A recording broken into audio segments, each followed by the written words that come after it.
I think the sense is Saya that merasakan bahwa perasaan bahwa COVID-19 yang terburuk itu sudah berlalu, tetapi sejujurnya saya merasakan bahwa kita harus masih melewati tahun 2021 dengan cara yang sama juga.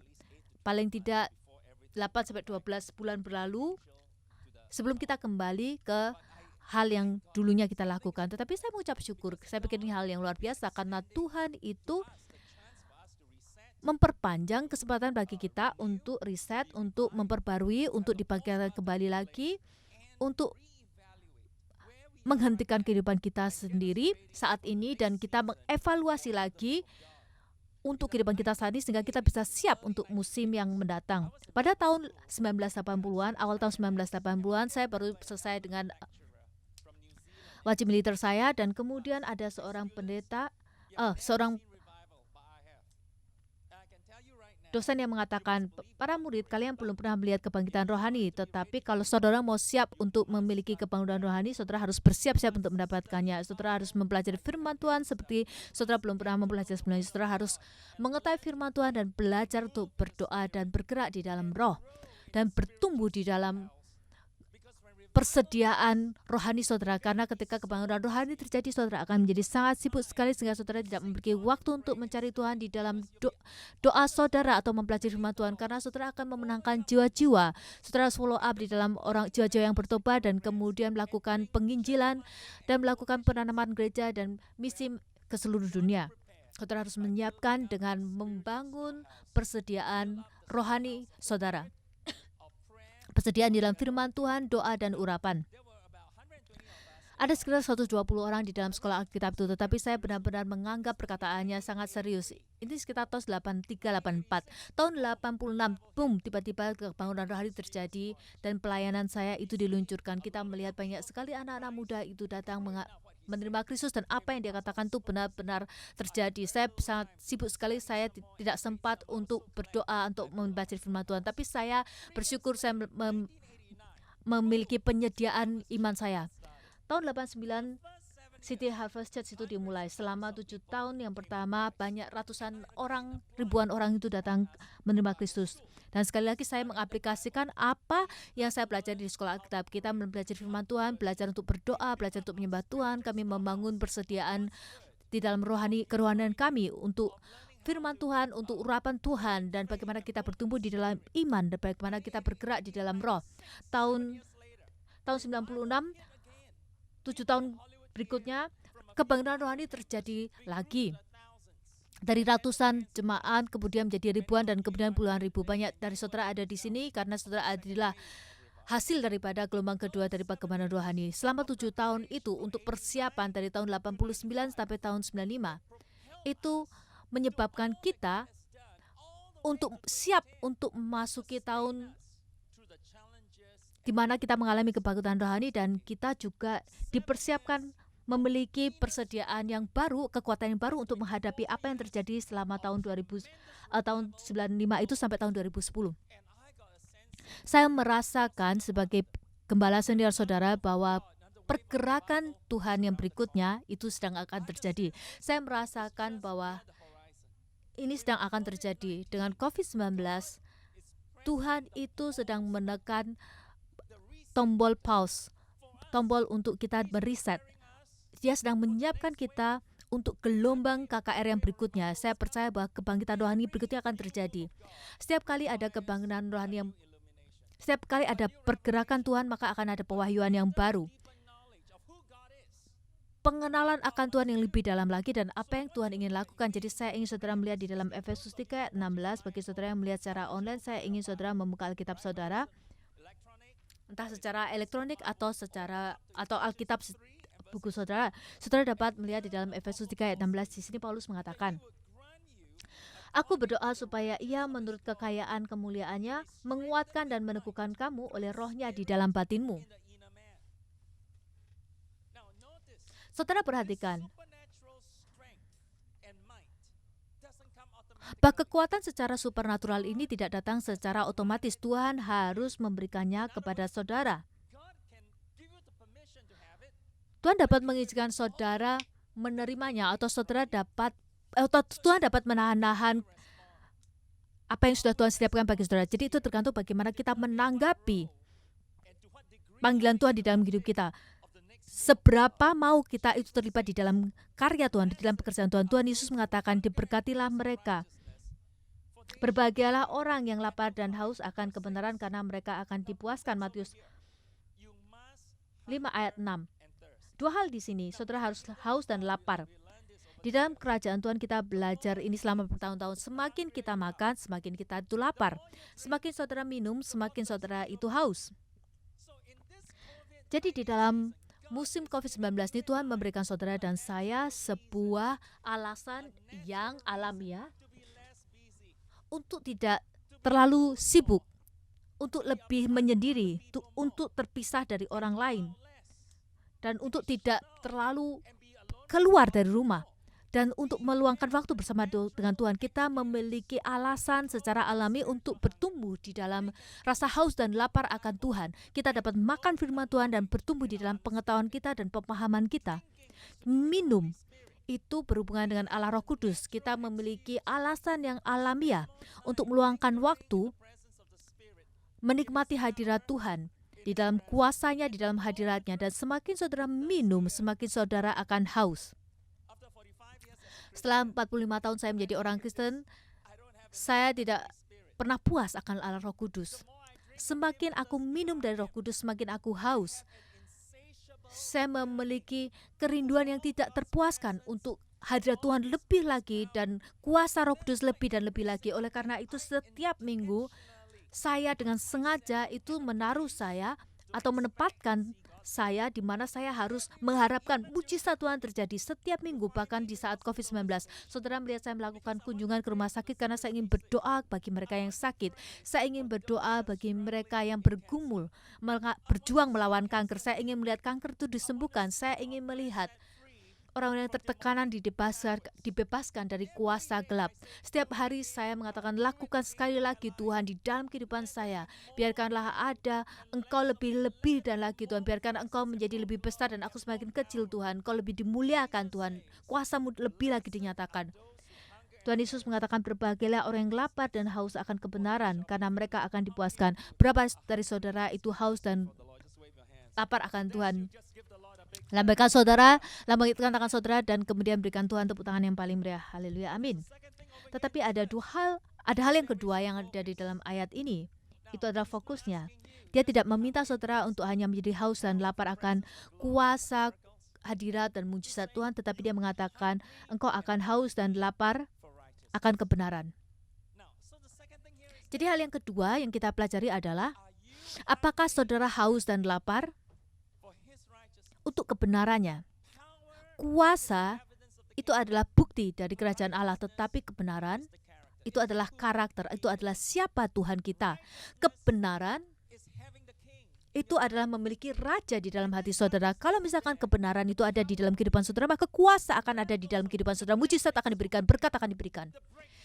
Terobosan kemenangan itu akan terjadi. Jadi apa yang Yesus inginkan adalah sebuah transformasi di dalam kehidupan batin kita yang secara radikal. Dia ingin melihat perubahan di dalam hati kita sehingga kita menjadi semakin lama semakin serupa dengan Kristus. Jadi ketika kita masih dalam masa pandemi ini sedikit lebih lama lagi, mungkin 1 tahun lagi, kita tidak boleh menyanyiakan waktu 2021 ini. Jangan duduk saja menunggu janji Tuhan digenapi. Kita tidak bisa mengalami penginjilan saat ini besar-besaran. Kita tidak bisa mengatakan, oke, dalam visi 2021 kita tidak bisa mengadakan penginjilan besar-besaran. Ya, kita tidak bisa mengadakan penginjilan besar-besaran saat ini. Kita tidak dapat pergi ke marketplace mengadakan acara besar-besaran. Kita tidak dapat melakukan misi secara dunia. Apa yang tidak bisa kita lakukan secara keluar atau eksternal, Tuhan memberikan alasan untuk kita berfokus kepada internal kita. Dan saya dapat memberitakan kepada saudara sebagai orang Kristen selama 45 tahun, tantangan yang terbesar itu bukan dari luar, tetapi dari dalam. Ada 3 hal penting yang saya ingin untuk saudara dan gereja kita untuk berfokus sebagai visi kita di tahun 2021. Ini adalah visi kita untuk tahun ini. Jadi saya berdoa saudara dengarkan, karena ini akan mengubah kehidupan saudara. Komsel saudara akan menyiapkan kita untuk kebangunan rohani yang berikutnya. Yang pertama, kita harus dengan sengaja untuk berubah menjadi seperti Kristus. Kita harus sengaja menanamkan kehidupan seperti Kristus dalam kehidupan kita. Kita harus melanjutkan khotbah yang saya khotbahkan beberapa bulan sebelumnya. Saya mengatakan bahwa tujuan utama untuk menjadi orang Kristen itu tidak supaya kita menjadi kaya, menjadi terkenal, bisnis saudara bertumbuh dari satu bisnis, dari satu usaha ke 5 usaha, saudara menjadi jutawan atau menjadi milioner. Enggak, bukan kita menjadi kaya saja, tetapi tujuan hidup kita bukan menjadi terkenal atau memiliki lebih banyak follower, atau makan enak, atau minum anggur yang enak, memakai pakaian yang indah, dan kemudian berkeliling seluruh dunia dari satu tempat ke tempat yang lain. Saudara, tujuan hidup saudara itu bahkan bukan untuk beranak cucu, untuk menikah dan memiliki anak. Saya ingin memberitahukan kepada saudara dari khotbah saya yang pertama bahwa akhir daripada kehidupan manusia itu adalah untuk memuliakan Tuhan dan menikmati Tuhan selama-lamanya. Itu adalah pernyataan iman yang pertama di dalam kekristenan Protestan, dan itu masih belum berubah. Akhir daripada tujuan hidup kita sebagai manusia adalah untuk memuliakan Tuhan dan menikmati Tuhan selamanya. Yesus datang dan dia mengatakan, untuk inilah aku datang untuk memuliakan Bapa.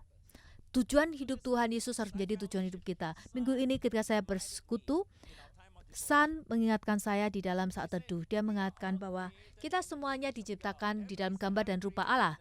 Katakan bersama dengan saya diciptakan di dalam gambar dan rupa Allah. Poinnya apa? Maksudnya apa? Maksud daripada gambar dan rupa adalah untuk menggambarkan.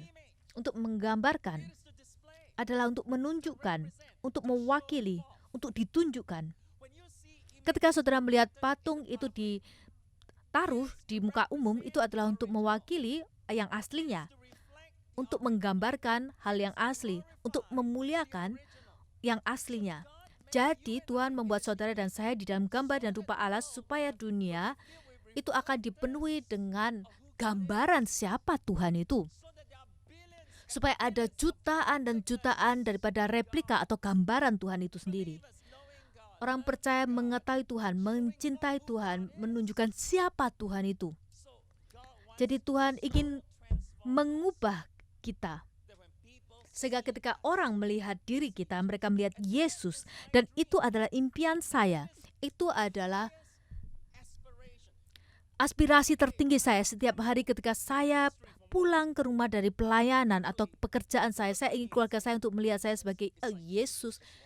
Seperti seakan-akan Yesus baru masuk ke rumah. Ketika saya pergi ke rumah sakit, berdoa bagi orang lain, saya ingin pasien, perawat itu mengatakan, oh dia seperti Yesus baru berjalan masuk. Itu impian saya.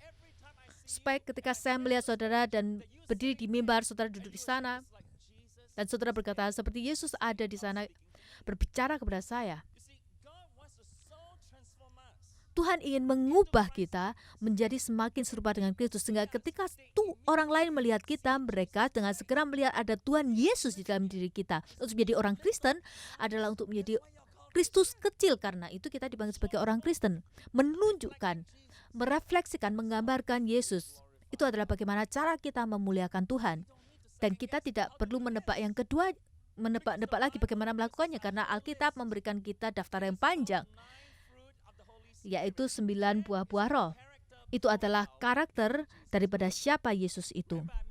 Ingat, saya membuat saudara mengingatkannya 14 bulan yang lalu. Hal yang pertama yaitu kasih, sukacita, damai sejahtera, kesabaran, kemurahan, kebaikan, kesetiaan, kelemah lembutan, penguasaan diri. Ya, benar kan?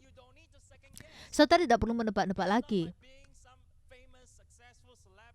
Itu tidak seperti orang-orang sukses yang lainnya, atau menjadi pahlawan iman di dalam kerajaan Tuhan. Saudara ingin menjadi seperti Kristus? Ada satu daftar, yaitu daftar kerja kita, yaitu daftar checklist kita untuk perubahan di dalam batin kita itu adalah ketika kita bicara tentang kerajaan Tuhan.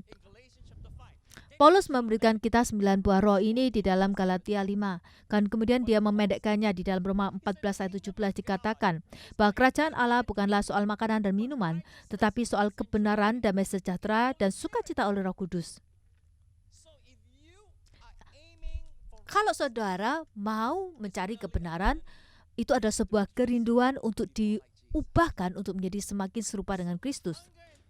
Jadi untuk haus dan lapar akan kebenaran, itu artinya kita merindukan karakter Kristus dibentuk di dalam kehidupan kita. Selama 12 bulan terakhir, karakter kita itu benar-benar diuji. Dan beberapa dari saudara, mungkin saudara terkejut dengan cara saudara menanggapinya tanpa pertemuan jasmani, bagaimana kita masih dapat mengasihi Tuhan dan mengasihi satu dengan yang lainnya. Tidak ada komsel, tidak ada ibadah, gereja. Apakah saudara mundur daripada kasih Tuhan terhadap Tuhan? Saudara dapat melihat bagaimana saudara itu seberapa saudara mengasihi Tuhan. Kita itu 24 jam 7 hari kita melihat suami kita, anak-anak kita, orang tua kita, mertua kita, anak-anak kita melihat mereka sepanjang waktu. Tiba-tiba kesabaran saudara diuji. Kebaikan saudara, kelemah lembutan, itu semuanya diuji. Baik yang bergumul dengan gangguan jiwa, karena tiba-tiba mereka tidak dapat menemukan sukacita dan damai sejahtera. Dan ketika orang-orang itu tertekan dan mereka merasa frustasi apa yang terjadi, maka mereka lebih mudah emosi. Mereka tidak memiliki kendali, mereka kehilangan kendali. Saudara mulai bertengkar, berteriak. Dan ada yang menulis kepada saya sebuah surat, "Pastor, apakah mungkin untuk seseorang itu memiliki 9 buah roh ini? Apakah itu memungkinkan?" Saya pikir itu otomatis. Kalau saudara memiliki Roh Kudus, saudara akan memiliki 9 buah roh ini. Enggak, saudara salah. Saudara harus merindukan, saudara harus bergerak di dalam arahan yang benar. Yesus mengatakan apabila setiap hari saudara memilih untuk mengasihi dan mau mengampuni, semakin saudara melakukan hal ini, semakin Allah Roh Kudus itu dapat menghasilkan buah kasih. Kalau saudara belajar untuk bersukacita di dalam Tuhan, dan sekali lagi saya katakan bersukacitalah, maka buah sukacita itu akan dilahirkan dalam kehidupan saudara. Kalau saudara berusaha untuk memelihara kedamaian, dengan demikian maka buah damai sejahtera itu akan dihasilkan. Jadi tahun ini, tahun 2021, saudara harus belajar. Saya ingin setiap dari kita untuk belajar untuk menjadi lebih sabar lagi, untuk menjadi lebih baik lagi. Jangan mudah marah. Belajar untuk panjang sabar dan jangan cepat marah lagi. Apakah mungkin? Saya mencoba mengusahakan yang terbaik karena engkau tahu riwayat saya. Ini adalah kelemahan saya, tetapi dengan kasih karunia Tuhan saya tidak marah-marah lagi selama 4 tahun ini. Masih belum sempurna, tapi saya mencoba dengan kasih karunia Tuhan dan dengan kuasa Roh Kudus. Saudara tidak memberikan, saudara tidak mengatakan bahwa diri saudara sendiri bahwa enggak apa-apa kalau saya marah karena saya diciptakan seperti ini. Tetapi Yesus mengatakan bahwa di dalam Lukas 21 ayat 19, kalau kamu tetap tahan, kamu akan memperoleh hidupmu. Artinya saudara dapat kehilangan segala sesuatunya. Musa mengalami hal itu. Ketika saudara tidak memiliki kendali atau saudara tidak bisa pegang kendali dalam kehidupan saudara, atas ucapan saudara, atas tindakan saudara, ketika saudara tidak dapat mengendalikan kemarahan saudara, maka saudara dapat kehilangan segalanya. Ketika saudara tertekan, dan kita semuanya dapat menjadi tertekan, kita harus belajar menjadi tenang ketika kita menanggapi. Jangan gelisah, kita percaya kepada Tuhan untuk hasil yang terbaik. Kita tetap bertahan, kita tetap percaya.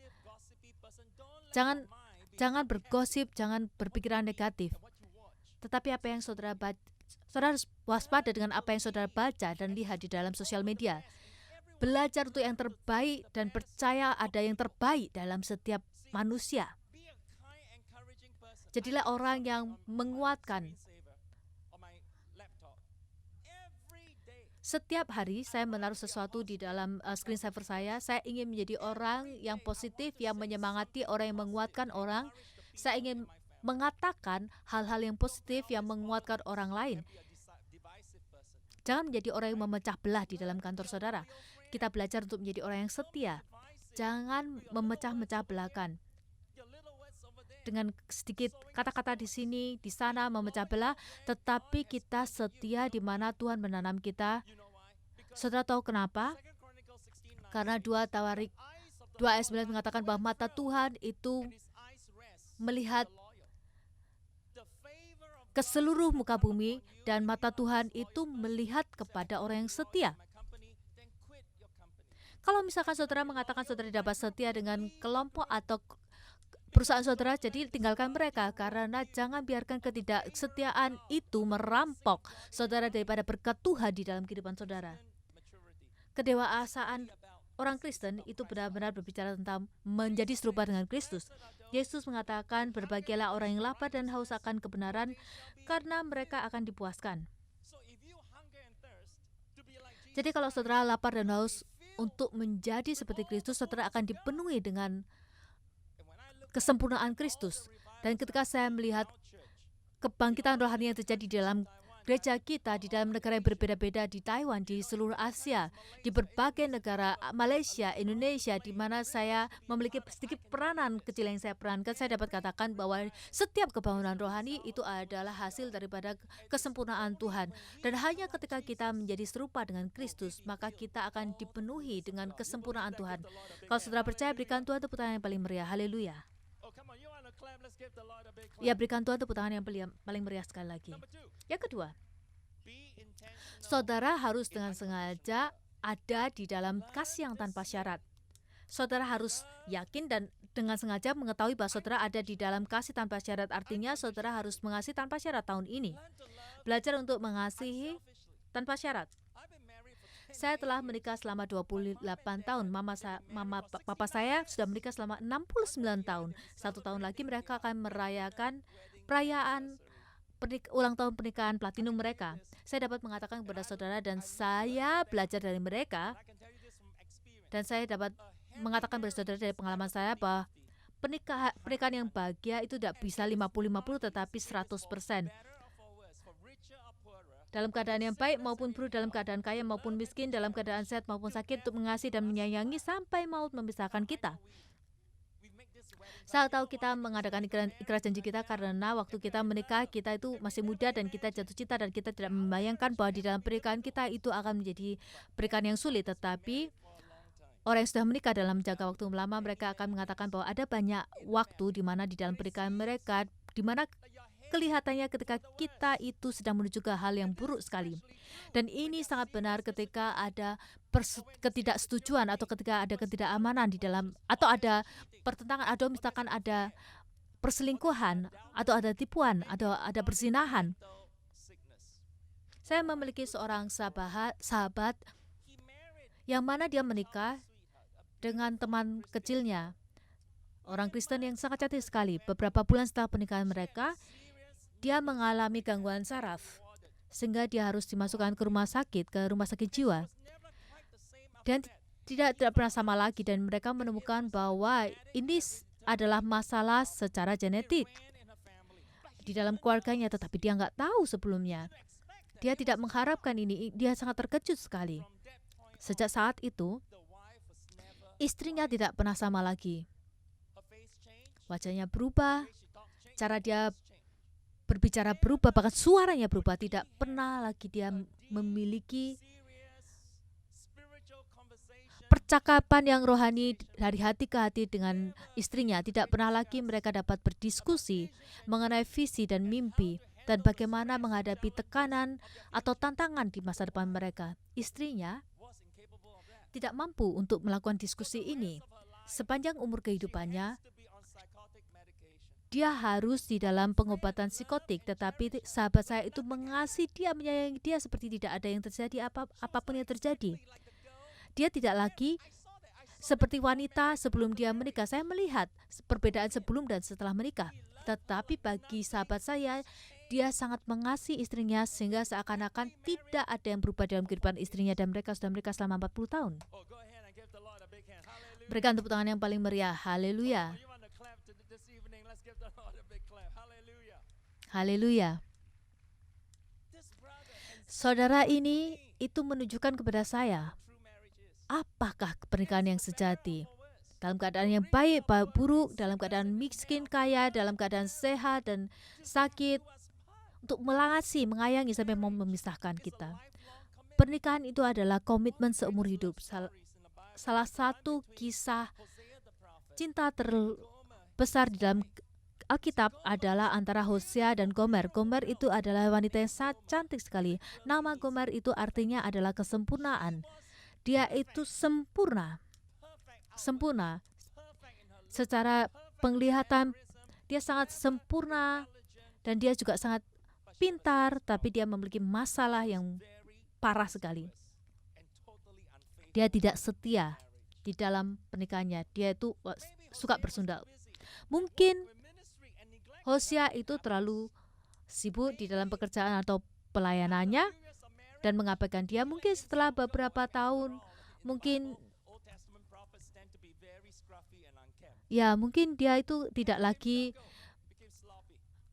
berdandan, tidak lagi sisiran, tidak lagi rapi. Mungkin Hosea mengabaikan dia.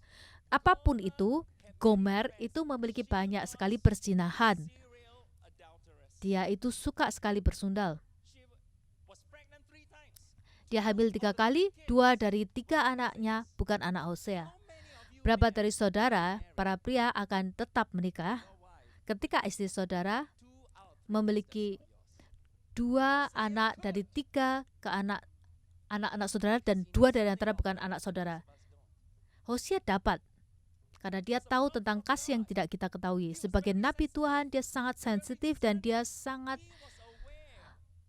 menyadari ketidaksadaran mereka dan Tuhan menunjukkan kepada dia. Namun, komitmennya dia di dalam hubungan ini itu mutlak. Itu mutlak. Perhatiannya, kasihnya kepada istrinya, kepada Gomer itu tanpa syarat. Dia tetap mengasihi dia bahkan di tengah-tengah ketika dia sedang berzina. Dan Hosea tahu akan hal itu. Kasih Hosea dan pengampunan Hosea kepada Gomer tidak memiliki batasan. Dia tidak berusaha untuk mempermalukan Gomer, tetapi memilih untuk melindungi dia, karena kasih itu melindungi, kasih itu menutupi dan melepaskan dia, menebus dia ketika semua orang itu mendakwa istrinya. Hosea mengatakan, sekalipun begitu aku akan terus mengasihi dia berulang-ulang dan terus-menerus. Wow. Tuhan melihat kasihnya, kasih yang sangat besar. Dan Tuhan menggunakan Hosea untuk menunjukkan kasihnya sendiri bagi umatnya Israel. Kalau Tuhan melihat hubungan kasih kita dan dia akan mengatakan, oh, aku akan menggunakan engkau untuk menunjukkan bagaimana kasihku kepada Israel. Saya ingin menguatkan saudara, pasangan yang sudah menikah. Saya tahu itu sangat berat sekali untuk tetap berkomitmen ketika saudara itu, ketika ada perselingkuhan, ketika ada perzinahan, terutama ketika pasangan saudara itu dingin dan tidak menanggapi saudara. Dan paling parah, saudara tidak tahu, saudara tidak yakin apakah dia itu mau bertobat.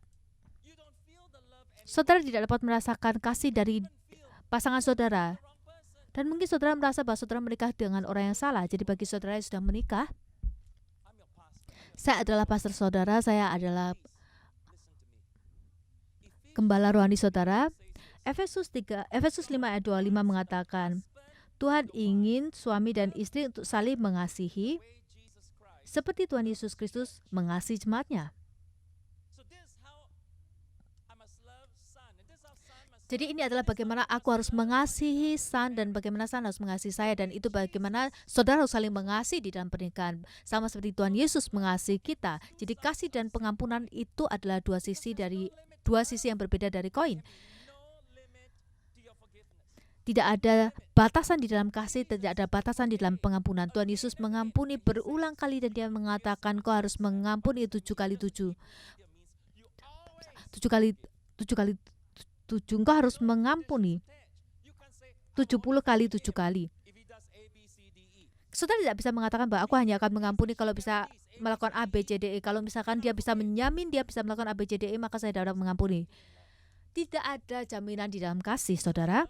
Tuhan Yesus itu mengasihi kita ketika kita masih seorang yang berdosa, ketika kita masih penuh dengan dosa dan hidup di dalam dosa. Kasih dan pengampunannya itu tidak memiliki batasan. Tidak ada syaratnya. Jangan menaruh batasan seberapa saudara mau mengasihi atau mengampuni, atau berapa lama saudara mau menanti. Karena saudara mengatakan pada satu titik cukup, itu cukup. Saya dapat katakan kepada saudara bahwa kasih saudara itu tidak sejati, bukanlah kasih yang sejati. Saudara akan mau menunggu bahkan ketika tidak ada tanggapan dari pasangan saudara. Pastor, tetapi saya sudah menunggu 4-5 tahun sudah, tetapi tidak ada perubahan. Berapa lama lagi aku harus menunggu?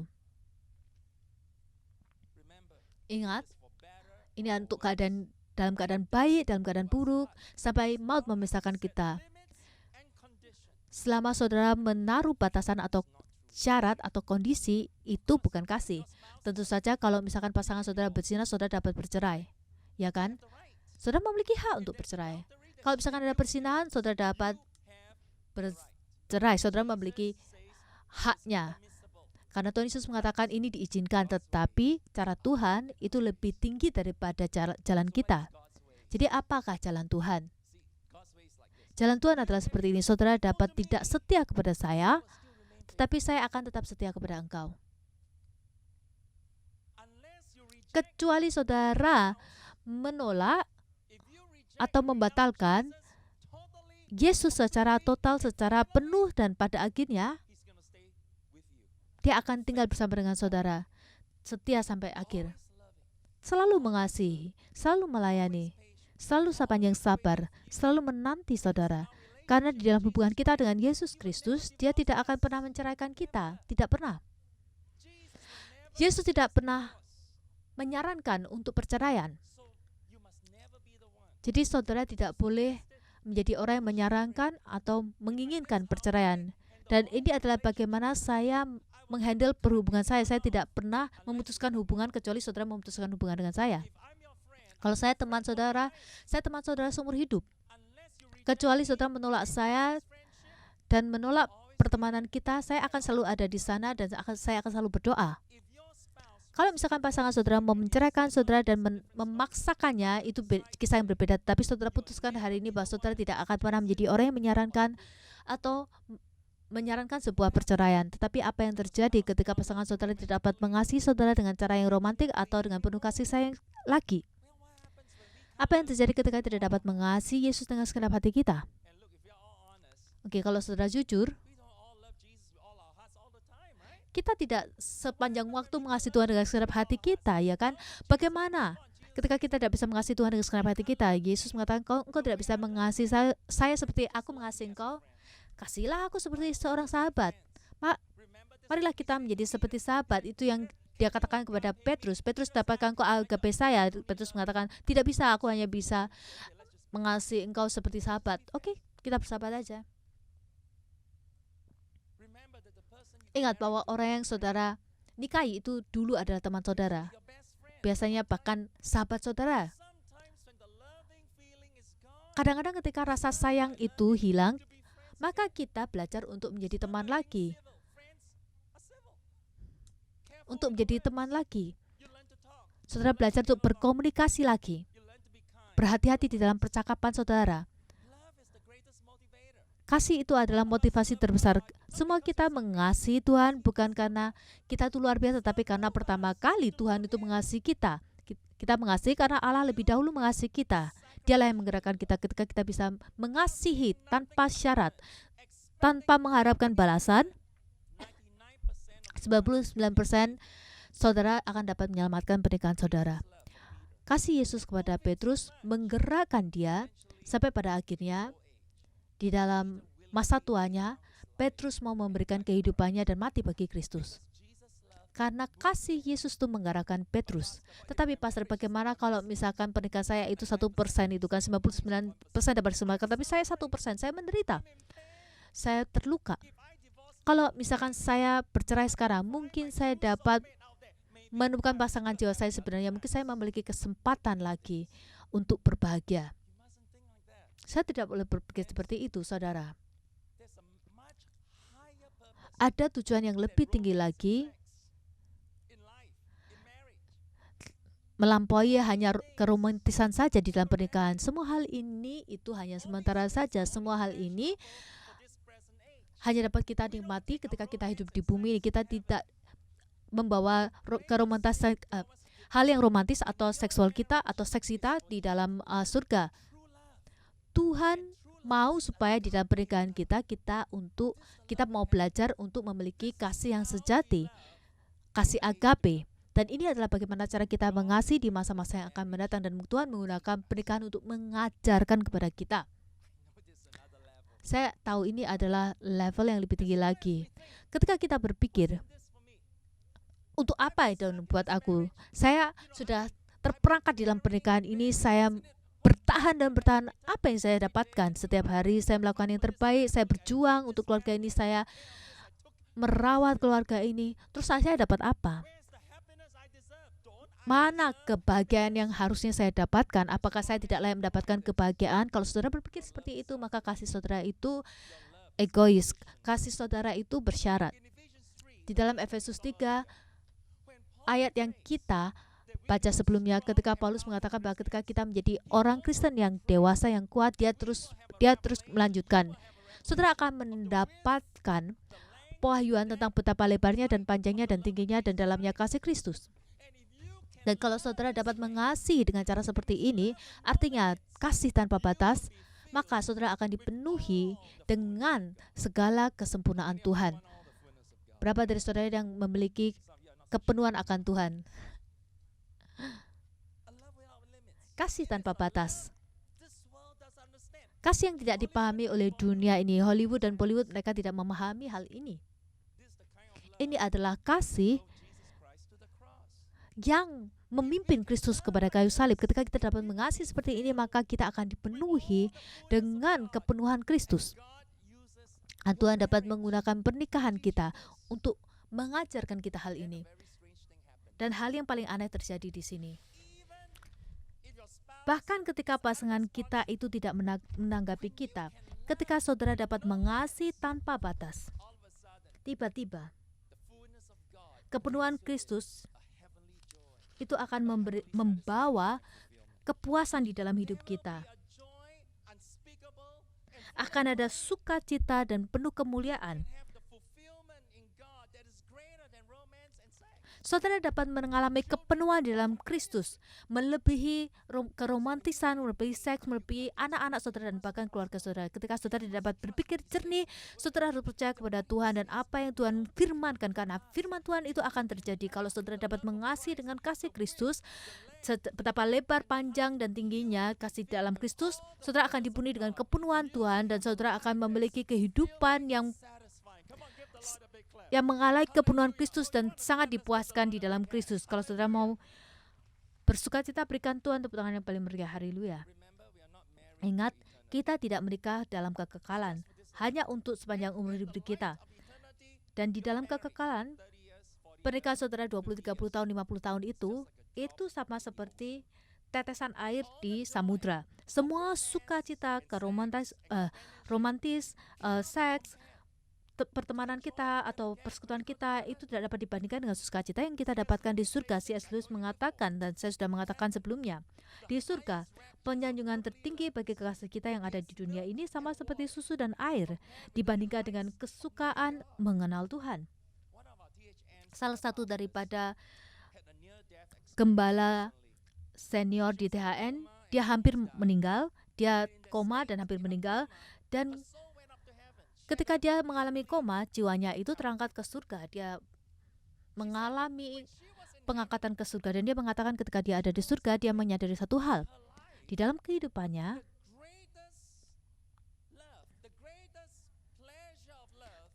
kesukaan kasih yang terbesar yang dia alami itu ada di dalam suaminya. Dia sangat mengasihi suaminya. Dia tidak dapat membayangkan mengalami kasih yang lebih besar daripada kasih yang dia dapatkan dari suaminya, tetapi di dalam hadirat Yesus. Sukacita surgawi itu sangat luar biasa besarnya dan berlimpah-limpah, dan itu membuat kasih di dalam pernikahannya itu sangat tidak penting sekali. Seperti tidak ada artinya dibandingkan dengan sukacita ada di dalam surga. Jadi Tuhan Yesus mengatakan kepada dia mengatakan, engkau harus kembali ke bumi karena waktumu belum tiba, engkau akan kembali ke tubuhmu. Dia berkata, tidak, Yesus, jangan kirim aku kembali. Sukacita dan kesenangan ada di dalam hadirat Tuhan sangat luar biasa sekali. Dia tidak mau kembali. Tidak heran Paulus mengatakan, dia mau lebih memilih untuk berada di dalam bersama dengan Kristus. Jadi dia datang ke Singapura dan mengunjungi kita. Dia memberitahu kepada San dan saya, sukacita untuk mengasihi suami saya itu adalah sukacita yang sangat luar biasa, tetapi tidak bisa dibandingkan dengan sukacita ketika saya mengalami hadirat Yesus. Satu hari kita akan mengalami hal itu. Jadi ya, ada kesukaran, ada luka, ada hal yang menyakitkan, tetapi Tuhan Yesus mengajarkan kita bagaimana untuk kita mengasihi tanpa syarat, karena ketika saudara dapat mengasihi seperti Yesus saat ini, semakin saudara bersuka cita di dalam surga satu hari nanti. Saudara akan mengalami kasih untuk tindakan untuk mengasihi itu sendiri itu memuaskan dan memenuhi. Salah satu sukacita bagi saya adalah untuk mengirimkan atau menyetir saya, mengantarkan Dayan ke sekolah. Saya sudah mengantarkan Dayan selama lebih dari 10 tahun. Setiap pagi saya mengantarkan dia ke sekolah dan saya sangat menyukainya. Itu adalah saat tidur saya bersama dengan Dayan. Ya, sekalipun separuh waktu dia masih tidur, saya bilang kepada dia bilang, "Hai Dayan." Oh, dia ternyata tertidur. Tetapi saya suka sekali karena berapa dari saudara bisa mengatakan melalui hal ini, saudara, kongkong kamu sangat capek sekali, saya yang nyetir saja. Oh, enggak, tidak ada yang bisa mengambil sukacita dari saya ketika saya mengantarkan Dayan, karena beberapa tahun ke depan dia akan menyetirkan anaknya. Ketika saya mengantarkan Dayan, saya bertanya, kenapa saya sangat senang sekali, sangat memuaskan sekali untuk mengantarkan Dayan ke sekolah meskipun saya itu capek. Dan saya menyadari ini adalah kasih agape. Mengasihi saja itu cukup. Dan ketika saudara mengasihi dengan kasih agape, tindakan daripada mengasihi itu sudah memuaskan. Setiap tanggapan positif dari Dayan itu adalah bonus tambahan bagi saya. Jadi setiap hari saya ingin mengasihi istri saya, San. 3 kali sehari saya akan memberikan love multiplied atensi, apresiasi, dan afeksi. Ya, berikan Tuhan tepuk tangan yang paling meriah. Haleluya. Terima kasih. Terima kasih untuk sebuah kehormatan bagi saya. Amin, amin.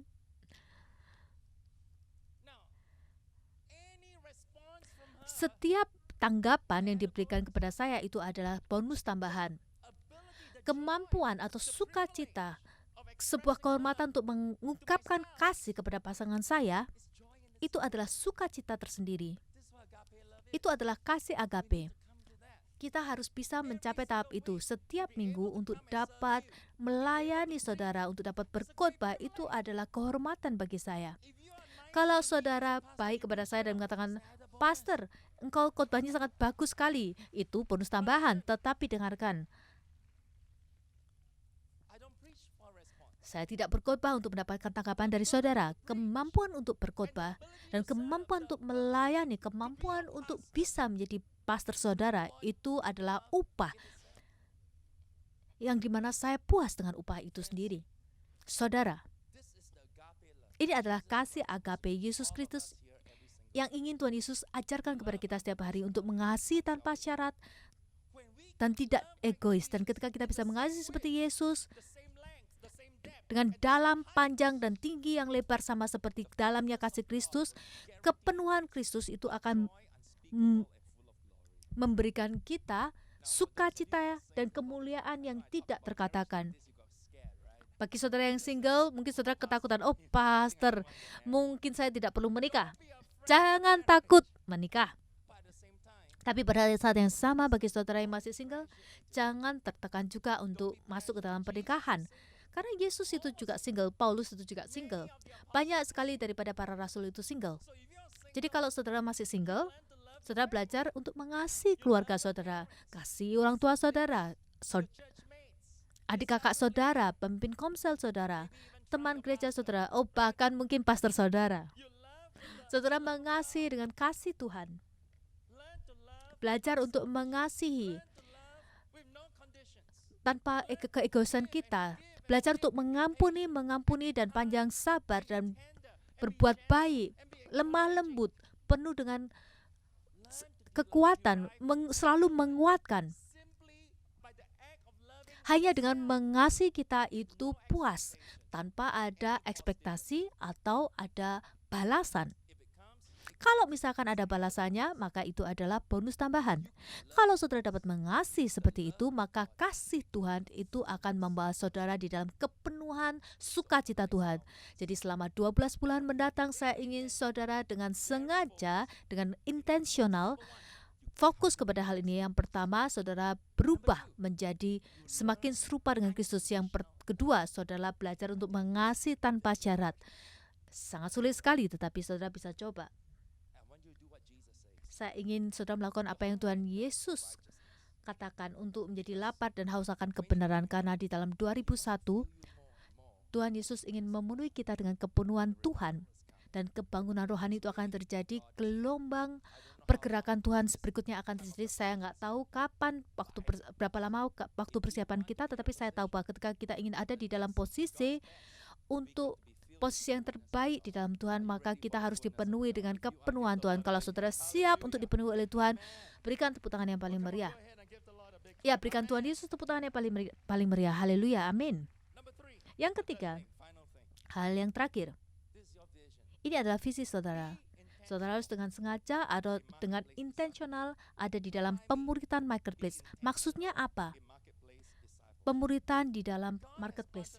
Tuhan sudah menanam kita untuk menjadi terang dan garam dunia.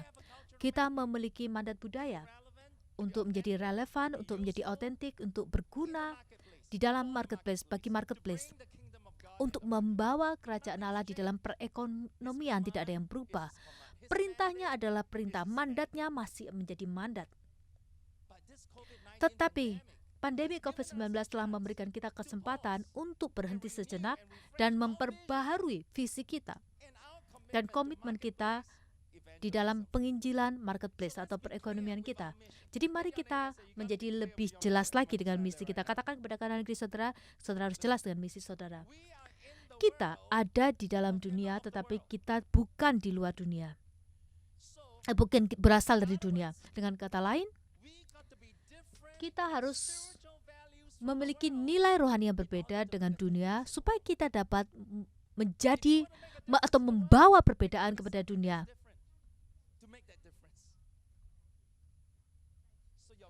Jadi tujuan kita tidak hanya bisa menjadi kaya dan terkenal saja untuk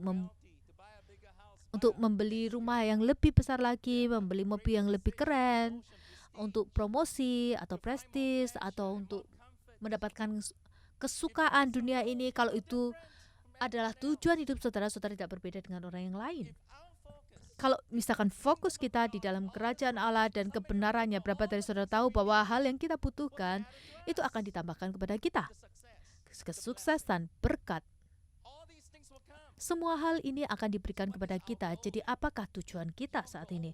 Tujuan kita harus menjadi murid Yesus, menunjukkan karakter Yesus, memenangkan jiwa bagi Kristus di dalam marketplace ataupun di kampus yang Tuhan tempatkan kita berada. Kita tidak boleh berpikir bahwa untuk bersinar terang bagi Yesus kita harus menjadi kaya dan terkenal dan memiliki usaha yang berhasil. Saudara tidak dapat membawa kekayaan dan ketika saudara terkenal ke dalam kekekalan, tidak. Oh pastor, tapi kalau saya memiliki banyak uang, sukses, maka saya dapat menjadi saksi bagi Yesus. Itu adalah alasan untuk menutupi keserakahan dan materialisme. Saudara harus berhati-hati di sini. Benar bahwa kesuksesan dan kekayaan itu memberikan kita sebuah platform atau area untuk menunjukkan iman kita. Tidak ada yang bisa mendengarkan kepada orang-orang yang gagal, kan? Tidak ada orang yang mau mendengarkan kepada orang yang tidak berhasil. Tetapi berbeda dengan keinginan kita untuk menjadi sukses, itu kadang-kadang batasnya tipis dengan keserakahan. Sukses itu bisa berasal dari dua hal, bisa berasal dari Tuhan atau bisa berasal dari setan. Iblis itu juga dapat memberikan kesuksesan. Ingat bahwa iblis mengatakan kalau engkau tunduk dan menyembah aku, maka segala kemuliaan dunia ini akan aku berikan kepada engkau. Jadi jangan salah, iblis juga dapat memberikan kita kekayaan dan uang, kesuksesan, menjadi orang terkenal. Perbedaannya apa dong? Perbedaannya dikatakan bahwa berkat Tuhan lah yang menjadikan kaya, susah payah tidak akan menambahinya. Amsal 10 ayat 22. Jadi kalau misalkan ada masalah dalam kehidupan saudara, saudara bergumul dengan perselingkuhan, perzinahan, tidak ada kekuatan saudara untuk saat teduh. Saudara sangat sibuk dari pagi siang malam karena pekerjaan saudara itu sangat sibuk sekali. Saudara tidak memiliki waktu untuk membaca firman Tuhan, berdoa, bersekutu dengan komsel. Tidak ada waktu untuk Zoom, capek Zoom. Tidak ada waktu untuk beribadah, tidak ada waktu untuk bersekutu. Saudara tidak memiliki waktu untuk hal-hal ini. Ide saudara untuk santai adalah minum, pergi ke pub, pergi ke klub. Saudara berkompromi akan nilai-nilai saudara. Saudara menjauh dari Yesus. Anak-anak saudara itu memberontak, jauh dari Tuhan, marah kepada Tuhan. Saudara harus bertanya kemudian, apakah kesuksesan saudara, saudara menjadi terkenal itu berasal dari Tuhan? Karena itu kayaknya bukan dari Tuhan. Kekayaan itu bukan dari Tuhan, karena ketika Tuhan memberkati tidak ada susah payah yang akan menambahinya. Tuhan Yesus mengatakan, apa gunanya seorang memperoleh seluruh dunia tetapi kehilangan nyawanya? Tidak berharga, tidak berguna juga. Kalau kita menjadi orang yang paling sukses, paling kaya di dalam keluarga kita, dan kita kehilangan nyawa kita. Kalau saudara ingin menjadi murid Yesus, dia mengatakan, setiap orang yang mau mengikut aku, ia harus menyangkal dirinya, memikul salibnya setiap hari, dan mengikuti aku setiap hari. Saya suka dengan apa yang Pastor Kemak katakan. Kalau kita mau melakukan usaha, ayah kita membutuhkan pikiran yang berpusat pada kerajaan Allah, kasih sayang yang dari surgawi, dan kehendak yang disalibkan. Ya, saya belajar dari Kim Ho, murid saya. Pikiran berfokus pada kerajaan Allah, kasih sayang dari surgawi, dan kehendak yang disalibkan. Saya ingin mengakhiri ibadah ini dengan membagikan dua kata dengan saudara yang saudara jarang dengar. Ya, dua kata yang saya ajarkan kepada saudara yaitu mortification dan vivification, yaitu adalah mortification atau penghinaan, dan vivification itu adalah sukacita, kesenangan di dalam Tuhan. Kita membutuhkan kedua hal ini kalau misalkan kita mau menjadi pengikut Kristus. Mortification itu adalah ketika kita membunuh dosa kita secara berkesinambungan, ketika dosa itu memanifestasikan dirinya di dalam diri kita. Jadi kita menghapuskan setiap kebiasaan pemberontakan, kebiasaan menyukai diri kita sendiri ketika itu timbul di dalam diri kita.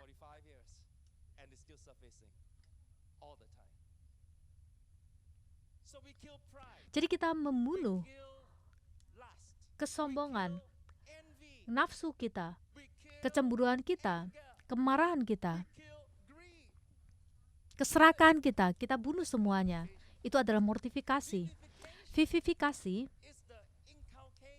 itu adalah menumbuhkan dan dikuatkan atau menguatkan kebiasaan seperti Kristus di dalam diri kita. Terutama 9 buah roh. Kasih, sukacita, damai sejahtera, kebaikan, kebenaran, kelemah lembutan, dan penguasaan diri. dan untuk mengikuti Yesus dan untuk menjadi muridnya di dalam marketplace, di dalam kampus-kampus kita. Kita membutuhkan untuk mencari kerajaan Allah. Kita membutuhkan kedua hal ini. Sisi yang positif adalah vivifikasi atau bertumbuh dan dewasa menjadi manusia yang baru, ciptaan yang baru. Sisi yang negatif adalah mortifikasi, membunuh, melemahkan manusia lama kita. Ketika saudara dapat melakukan dua hal ini, mencari kerajaan Allah dan kebenarannya, saya jamin kesuksesan itu akan mengikuti saudara.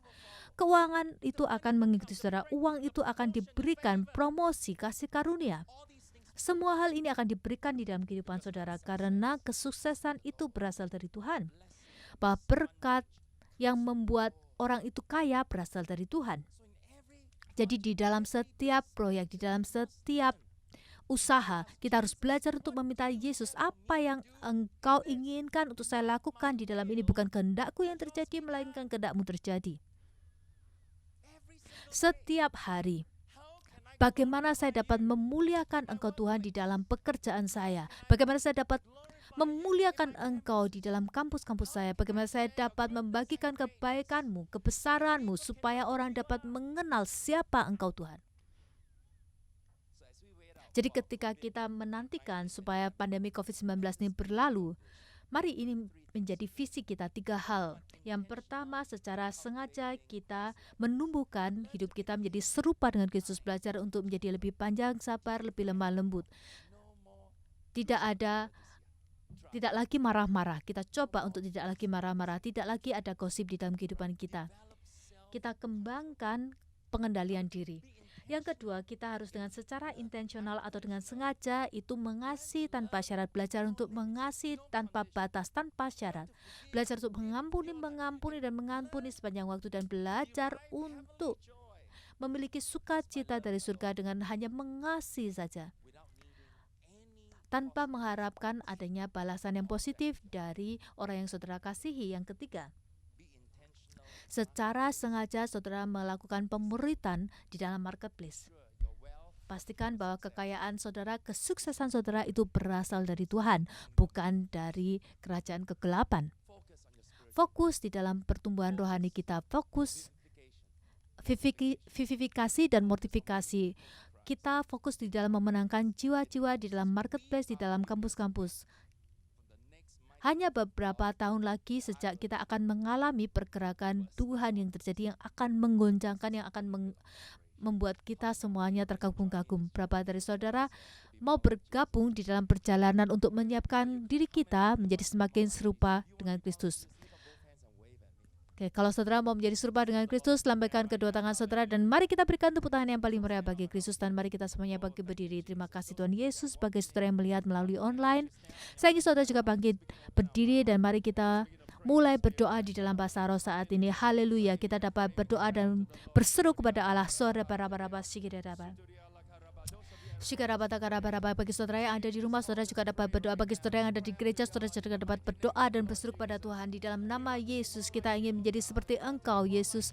Kami ingin menjadi seperti Engkau, Kristus. Kami ingin mengasihi seperti Engkau. Kami ingin mengasihi tanpa syarat, Tuhan. Kasih agape itu, Tuhan. Kami mau menjadi murid pengikut Yesus. Oh Tuhan, oh Tuhan. Oh rabasika rabada garata karala rabasiki di hata rabasiki rabara.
to see things like you do.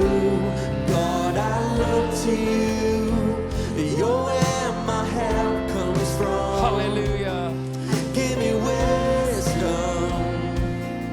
You know just what to do. And I will love you, Lord, my strength. I will love you. I will love you, Lord, my shield. I will love you, Lord, my rock. Forever all my days, I will love you, God. Sing hallelujah. Nyanyikan haleluya. Hallelujah, our God reigns. Hallelujah, our God reigns. Hallelujah, our God you reigns. Forever all my days. Hallelujah.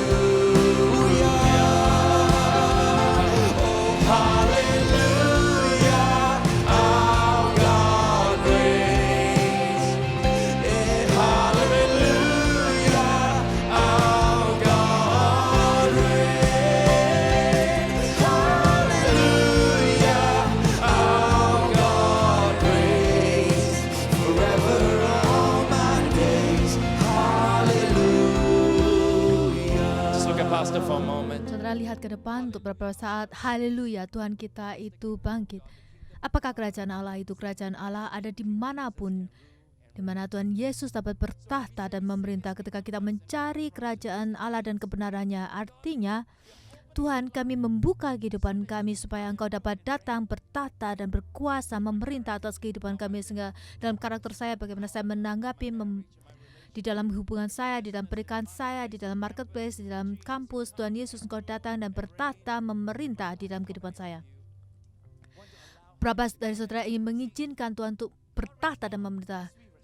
Tuhan itu menanggapi, ketika kita juga menanggapi, Dia akan memberikan kita supaya kita memiliki pemahaman, pewahyuan akan betapa dalam, lebar, panjang, tingginya akan kasih Yesus, kasih Kristus, sehingga Dia dapat memenuhi saudara dengan kepenuhan Kristus.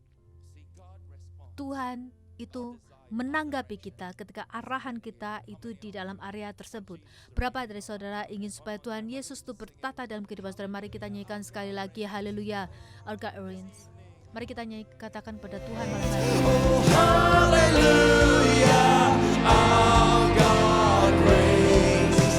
Forever all my days. Hallelujah. Declaring hallelujah. Hallelujah, our God reigns. Hallelujah, our God reigns. Oh, hallelujah, our God reigns.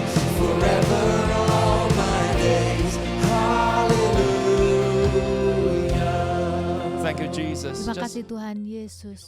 Mari kita mulai berdoa dalam bahasa roh. Bagi saudara yang ada di rumah, saudara juga dapat mulai berdoa. Kita dapat bersyukur pada Tuhan, kita dapat datang kepada Dia karena surga itu terbuka pada malam hari ini. Mari kita berdoa dan mulai berdoa di dalam nama Yesus. Yesus, kami menyembah Engkau. Yesus, kami menyembah Engkau, datang bertata dan memerintah atas kehidupan kami. Haleluya. Berapa dari saudara pada malam hari ini berkata, Yesus, saya ingin Engkau bertata dan berkuasa atas kehidupan saya, dalam kehidupan saya, dalam cara saya menghidupi kehidupan saya. Saudara pemarah, saudara tidak dapat mengendalikan diri saudara, penuh dengan frustasi, penuh dengan kepahitan, kebencian. Mungkin saudara tidak sabar, saudara perlu kelemah lembutan, kebaikan. Mungkin ada area di dalam kehidupan saudara, daftar kerja kita, karakter profil daripada Yesus Kristus. Engkau mengatakan bahwa Tuhan, aku tidak bisa fokus Tuhan dalam membangun ini. Saya fokus kepada eksternal dari luar, tetapi saya sibuk sehingga saya tidak bisa berfokus kepada apa yang di dalam batin saya. Tuhan, bekerjalah di dalam hati saya, ubah saya supaya menjadi semakin serupa Kristus. Ketika saya pulang malam hari, Tuhan, biarkanlah anak-anak saya, keluarga saya, Tuhan, pasangan saya melihat saya seperti mereka melihat Yesus sendiri. Ketika saya pergi ke kantor, Tuhan, seakan-akan mereka melihat Tuhan Yesus, Tuhan, di dalam diri saya. Ajar saya supaya menjadi seperti Engkau, Tuhan. Saya mau menjadi dengan sengaja semakin serupa seperti Engkau, Kristus, di tahun 2021. Berapa dari saudara mengatakan, itu saya, pastor. Kalau itu saudara dapat angkat ke tangan saudara. Apakah area yang perlu saudara serahkan kepada Tuhan? Apakah ketidaksabaran? Apakah karena saudara tidak memiliki kelemah lembutan? Apakah saudara sering marah-marah, frustasi? Maka saudara serahkan kepada Tuhan pada malam hari ini. Mungkin ada juga orang yang mengatakan, tahun ini saya harus belajar untuk mengasihi tanpa syarat. Lebih dan lebih lagi, saya harus belajar untuk mengasihi seperti Yesus, untuk bisa sampai saya bisa memiliki kasih agape, kasih yang tidak mengharapkan balasan, tetapi saya masih bisa mengampuni, mengasihi, dan saya akan bersuka cita hanya ketika saya mengetahui bahwa saya mengasihi seperti cara Bapa mengasihi. Saya berjalan di dalam atmosfer surga. Kadang-kadang kau sangat frustrasi sekali karena kita tidak merasa kita dihargai. Kita tidak merasa dihargai di dalam pekerjaan kita, di dalam rumah tangga kita. Kita tidak merasa dihargai di dalam pernikahan kita. Kita merasa tidak dihargai di dalam pelayanan kita, di gereja, di dalam komsel kita. Dan ada banyak kemarahan dan rasa frustasi di dalam diri kita. Mari kita semuanya serahkan kepada Yesus pada hari ini. Hari ini Engkau berkata, Tuhan Yesus, aku datang. Tuhan, saya ingin mengasihi seperti Engkau mengasihi, hidup seperti Engkau hidup. Kalau itu adalah saudara dapat angkat tangan saudara. Our God reigns. Everyone sing. Hallelujah. Our God reigns. Oh, hallelujah. Our God reigns forever all my days. Hallelujah. Amen. One third thing. Hal yang ketiga, dari visi yang sudah Tuhan berikan kepada kita tahun 2021, dan itu adalah kita akan menjadi murid dan pengikut Kristus. Ya, kita ingin kesuksesan, kita ingin kasih karunia, kita ingin promosi. Kita mau supaya tahun 2021 menjadi lebih baik dari tahun 2020. Kita ingin supaya bebas dari hutang. Kita mau supaya kita berada di posisi di mana kita hidup di dalam kelimpahan dan kesuksesan daripada Tuhan. Tetapi kita tidak ingin supaya kesuksesan ini berasal dari setan. Kita tidak mau sukses yang berasal dari iblis. Kesuksesan yang membuat kita menjauh dari Tuhan. Kesuksesan yang membuat kita menjadi menjadi pahit, yang membuat kita kehilangan kesucian kita. Kita mengatakan, Yesus, saya ingin memiliki kesuksesan dari surga. Kesuksesan yang merupakan hasil daripada aku mencari terlebih dahulu kerajaan dan kebenaran-Mu. Kesuksesan ini adalah tambahan daripada hadirat Tuhan. Saya tidak berfokus kepada kesuksesan, tetapi itu adalah berkat tambahan karena fokus saya ada pada Engkau, Yesus. Dan apakah saudara ada di sini di dalam gereja atau di rumah melihat melalui internet, ini adalah bagi saudara. Jangan terpaku kepada ketenaran, kekayaan, uang, dan hal-hal lainnya. Berkat dari Tuhan itu harus benar-benar saudara pastikan berasal dari Tuhan. Siapa yang mau mengatakan bahwa Tuhan, aku mau menyangkal diri saya dari setiap kesombongan, keserakahan, aku mau serahkan di dalam nama Yesus. Hari ini saudara ingin menjadi murid Kristus, saudara mau menjadi murid Kristus. Kalau itu saudara, angkat tangan saudara sekali lagi, haleluya. Sekali lagi kita berdoa bersama dengan saya. Allah Bapa di surga, saya ingin untuk memiliki visi-Mu. Tahun ini saya ingin menjadi seperti Kristus. Saya ingin melihat buah-buah roh bertumbuh di dalam kehidupan saya. Saya ingin mengasihi tanpa syarat, untuk mengasihi seperti Yesus di rumah, di dalam pernikahan saya, di dalam hubungan saya. Biarkanlah mengasihi saja itu cukup bagi saya. Ajar aku untuk memiliki hati yang mengampuni, untuk sepanjang sabar dan baik, Allah Bapa di surga, ajar aku untuk menjadi murid-Mu. Ajar aku untuk mengikuti Yesus setiap hari. Saya sangkal setiap kesombongan, setiap keserakahan, setiap hawa nafsu, setiap kecemburuan. Saya mau ambil Tuhan kemuliaan-Mu. Saya mau terima Tuhan hadirat-Mu. Angkat tangan-Mu dan berbicaralah kepada Tuhan saat ini. Haleluya, haleluya. Kita tidak dapat menyanyi, tapi kita dapat berdoa. Mari kita semuanya berdoa di dalam nama Yesus. Sohorabana ratakara handaraba. Yesus tolong kami Tuhan. Yesus tolong kami Tuhan. Syahandaralarabatakara, ajar kami untuk menjadi serupa dengan Engkau. Ajar kami, ajar komsel kami untuk menjadi serupa dengan Kristus. Ajar kami untuk saling mengasihi tanpa syarat. Ajar kami tahun ini Tuhan untuk mengikuti Yesus. Kiranya berkat, promosi, karunia-Mu itu Engkau curahkan Tuhan, berasal dari Engkau. Fokus kami ada pada Engkau Tuhan. Fokus kami pada kehendak-Mu Tuhan, bukan kehendakku Tuhan, melainkan kehendak-Mu terjadi.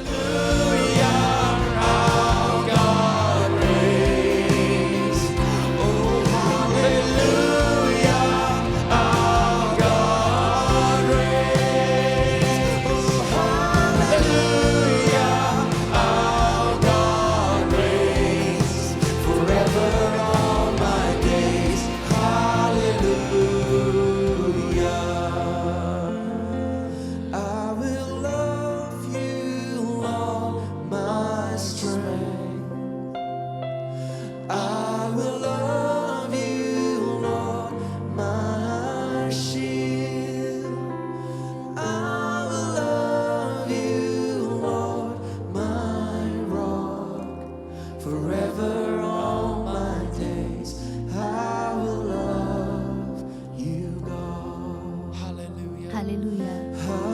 Hallelujah, our God reigns. Shuturia lakala baharea, lakala Hallelujah, our God. Jesus, Jesus, Yesus, Jesus, Yesus, Jesus. Yesus. Hallelujah, our God reigns forever all my days.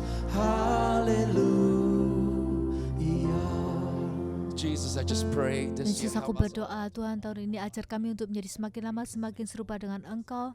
Setiap pribadi Tuhan yang ada di tempat ini Tuhan, bagi mereka yang melihat melalui internet Tuhan, aku berdoa supaya tahun ini Tuhan ajar kami untuk mengatur emosi kami Tuhan, ajar kami untuk mengatur frustasi kami Tuhan, ajar kami Tuhan untuk kami menjadi lebih baik lagi. Tahun ini menjadi lebih lemah lembut, lebih sabar lagi Tuhan, untuk mengucapkan kata-kata yang menguatkan, yang baik Tuhan. Ambil Tuhan singkirkan Tuhan setiap sikap negatif kami Tuhan. Aku berdoa supaya tahun 2021 Tuhan kami selalu percaya yang terbaik di dalam setiap orang Tuhan. Percaya dan berdoa untuk yang terbaik bagi setiap kami Tuhan. Kami berdoa Tuhan supaya tahun ini Tuhan akan ada kasih agape mengalir, melimpah dari kedalaman hati kami Tuhan, mengalir di dalam pernikahan kami, hubungan kami, kehidupan keluarga kami Tuhan. Aku berdoa singkirkan Tuhan setiap rasa frustasi, kemarahan kami Tuhan. Aku berdoa supaya kasih-Mu Tuhan, kasih Tuhan itu mengalir atas setiap pernikahan saat ini di dalam nama Yesus. Kasih tanpa syarat, kasih tanpa syarat Tuhan, kasih tanpa syarat, pengampunan yang tanpa syarat Tuhan. Kami berjalan di dalam atmosfer pengampunan Tuhan. Aku berdoa Tuhan, Engkau juga bangkitkan Tuhan lebih banyak lagi pemuritan di marketplace Tuhan. Kami berbeda untuk membuat perbedaan. Kami adalah terang dan garam dunia ini Tuhan. Aku berdoa Tuhan supaya ada konsekrasi Tuhan dari depan ke belakang bagi setiap orang yang melihat Tuhan ibadah hari ini Tuhan. Setiap keluarga Tuhan yang diwakili Tuhan, setiap komsel yang diwakili Tuhan. Kami menyatakan Tuhan, kami tidak hidup Tuhan untuk ketenaran Tuhan, tetapi kami hidup bagi Injil-Mu Tuhan. Ajar kami untuk menjadi semakin lama semakin serupa dengan Kristus. Mari kita berdoa dalam bahasa roh.